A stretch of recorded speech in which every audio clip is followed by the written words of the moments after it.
No thunder sounded, no lightning struck, recalled Judith Kaplan Eisenstein of her Bat Mitzvah on March 18th, 1922, 100 years ago this Shabbat. Judith, at the age of 12 and a half, was the first woman to publicly and ritually mark her entrance into Jewish adulthood in the first Bat Mitzvah ceremony in American Jewish history. The ceremony was held at the Society for Jewish Advancement, or for the Advancement of Judaism, the flagship Upper West Side synagogue established by her father, Rabbi Mordechai Kaplan, the founder of Reconstructionist Judaism. Bar mitzvah is a ceremony that dates back to roughly the 14th century. Judith's bat mitzvah did not resemble a typical bar mitzvah of the day. She did not read from a Torah scroll. She was not called up for an aliyah. She was sitting in the men's section with her father, and she stood up below the bima, not at the top, after the lifting of the Torah, recited the blessing before the Torah reading, read a portion of Kedoshim from Vayikra chapters 19 and 20, which was not the parsha of the week, from a printed Chumash, and then, following her reading, recited the blessing after the Torah reading. The ritual served to mark Judith's status change in the eyes of the community from childhood to adulthood, signifying that she was now a person responsible for fulfilling mitzvot, able to study and teach Torah. And as odd as her bat mitzvah may sound to us, it was a start. A young woman publicly reading words of Torah before her community for the first time was the first step in a very long journey toward women's equal participation in Jewish ritual. It would take decades before bat mitzvah ceremonies became more common, first in the conservative movement and then in the reform movement. In synagogues that allowed benot mitzvah during the 1950s through the 1970s, it was most common for the bat mitzvah to read Haftorah on a Friday night. I'm sure many in this room know all about that. Reading Haftorah on a Friday night is, of course, not the customary time to chant Haftorah. Sometimes the bat mitzvah would also offer a Devar Torah, or a special reading in English, or a passage from the Chumash, rather than chanting from the Torah scroll. Even though the conservative movement passed a teshuvah, a Jewish legal responsum, in 1955 that allowed for women to come up to the Torah for an aliyah, it did not become commonly practiced for girls and women until the 1970s. In our own community, around 1974, Rabbi Orenstein, Zichrono Livracha, invited all members to study the issue of women's aliyot for a year and a half and then take a congregational vote. Many were concerned it would be a divisive, controversial issue, but in the end, Sylvia Orenstein, the Rebbitzin of the time, says that 850 voted in favor and only 3 opposed the change. The first woman to have an aliyah was a prominent Bethel member named Sylvia Acklesberg, whom Sylvia says was very happy to accept. The second woman to have an aliyah, then you know you have a movement when someone follows in their footsteps. The second woman to have an aliyah on a Shabbat morning was Molly Jontau, whose husband was the head of the Daily Minyan, our own Arnie Nierenberg. Her husband of 60 years stood during her aliyah, and as she came off the bima, he said audibly, "Well, it's about time." I'm proud that egalitarianism is integral to who we are as a Bethel community. I've spoken to many women who became bat mitzvah from the 1950s through the 70s and who recall reading Haftorah on a Friday night. The Haftorah, which is a section from Nevi'im, from prophets, that follows the Torah reading, is considered possibly a less holy passage than the Torah reading. Sometimes it's a bit racier. So generations of benot mitzvah were treated actually with less kavod, less respect than their male counterparts by reading Haftorah on a Friday night and not being called up to the Torah for an aliyah. After the 70s, some benot mitzvah continued to read just from the Chumash, the printed text of the Torah, rather than from an actual Torah scroll. Or they were allowed to read and teach Torah but not lead the community in prayer.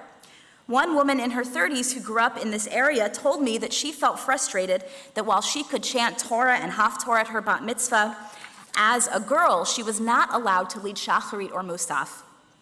She says, "It was the first real motivation in my life to be a Jewish leader, in order to ensure that other girls have all the opportunities to lead whatever tefillot they feel called to lead." For years, each community set its own standards for women's participation in ritual life, creating a patchwork of practices. Nowadays, in our movement, most synagogues celebrate Banot Mitzvah identically to B'nai Mitzvah.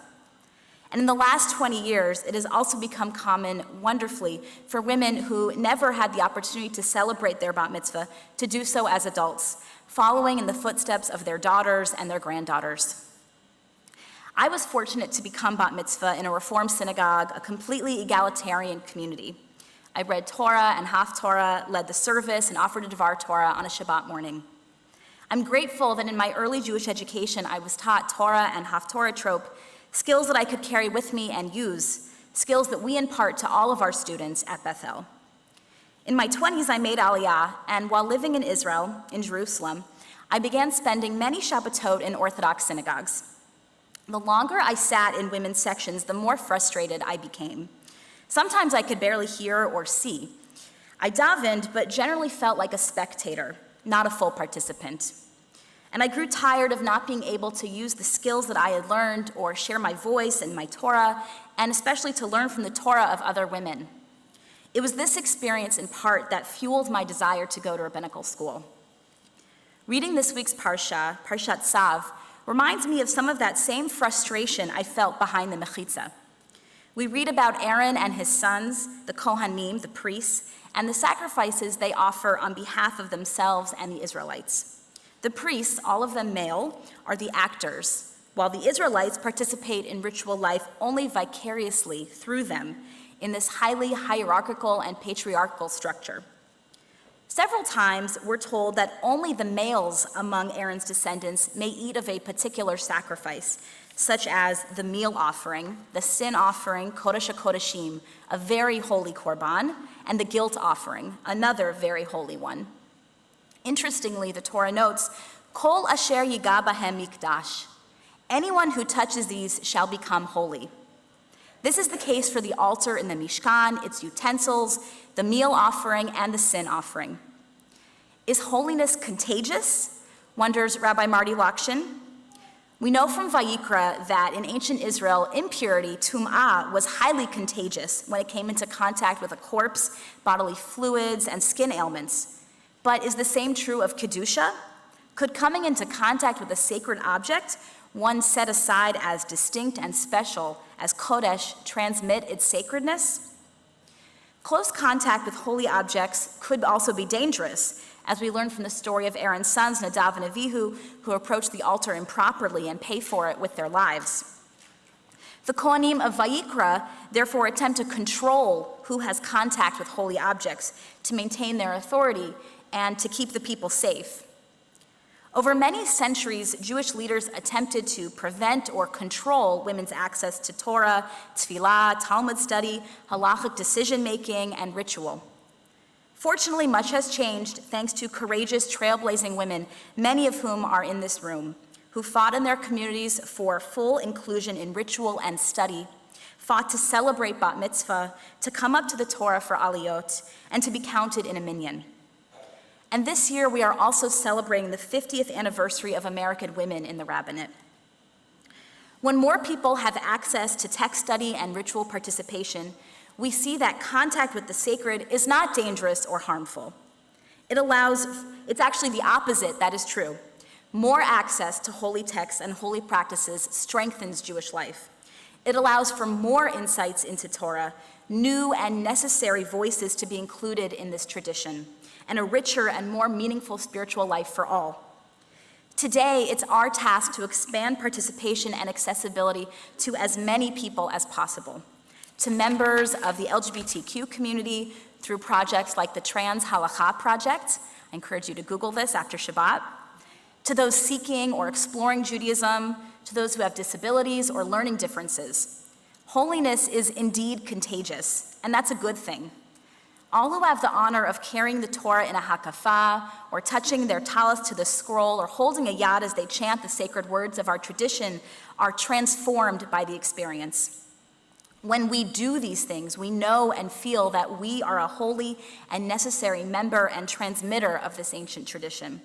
We feel a part of Judaism. We're not spectators living vicariously through anyone else's experience. And may we never take this access to the sacred for granted. On this day of celebration of girls and women of all ages, I think especially of my Savta, Frances Marder, who worked and fought hard for women's inclusion for many years in her Reform synagogue and in the Reform movement. She had a strong and beautiful voice and a powerful spirit. No matter what obstacles she encountered, she never gave up. I wish she could have to live to see her granddaughter become a rabbi and to see women taking their rightful place as leaders in our community. But I can feel her presence today, and I know she's kvelling. Shabbat shalom.